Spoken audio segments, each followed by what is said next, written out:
રાવણને રામે માર્યો ને, વિભીષણ નો ખૂટ્યો હોત ને તો રાવણને કદાચ મારી હકત ગમે બીજા રસ્તેથી મારે, પણ બાપુ આમાં અબજો તો વિભીષણને જ મળ્યો છે. તેથી રામચંદ્ર પરમાત્માને રાવણ કહે છે કે તમે તો બ્રહ્મનો અવતાર છો ને? તો કે હા.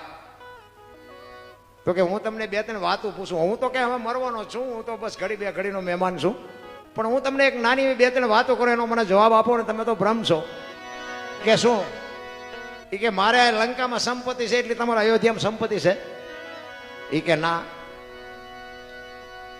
તો કે મેં શિવની ભક્તિ કરી એવી તમે કોઈ શિવની ભક્તિ કરેલી? એ કે ના.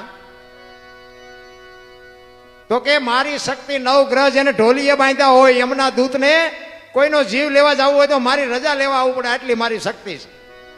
આટલી શક્તિ તમારી ખરી? રામ કે ના. તો રાવણ કહે છે કે આટલી શક્તિ નથી, ભક્તિ નથી, સંપત્તિ નથી, તો હું તમને એ પૂછું છું કે લંકામાં મારા ઘરે હું હારું છું ને તમે જીતો છો, આનું કારણ શું? આ તો મારું ઘર છે, આટલી મારી સંપત્તિ છે, શક્તિ છે, તોય હું હારું છું.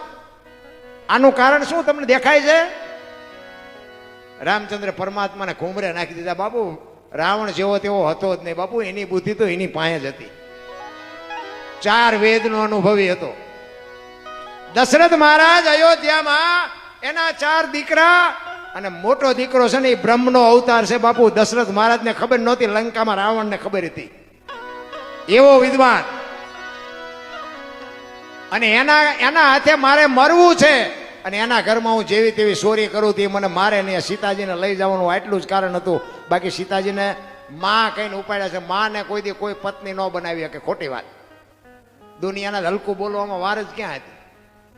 એવું કાંઈ છે જ નહીં મારી દ્રષ્ટિએ. હો ભાઈ, તમને કોઈ ભેગા થયા હોય ને વાત થઈ હોય મને વાંધો નથી. અને જો પત્ની બનાવવા માટે લઈ ગયો હોય તો જંગલમાંથી અશોક વનમાં લઈ જવામાં રાવણને કોઈ ન રોકી શકે. તો અશોક વનમાંથી પોતાના મેલે લઈ જવામાં રાવણને કોઈ ન રોકી શકે. એને ખબર હતી કે કાલ દુનિયા નહીં હોય એવી વાતો કરશે. આને આ અશોક વનમાં રાખો ને ફરતો પહેરો રાખ્યો. એ કે આને દૂધ જોવે તો ઘી ને ઘી જોવે તો દહીં હાજર કરજો. એ કે આનો ઊનો વાહ ન હોય. આ મારી માં આવી છે ને, વહેલો મોડો મારો બાપ આવશે.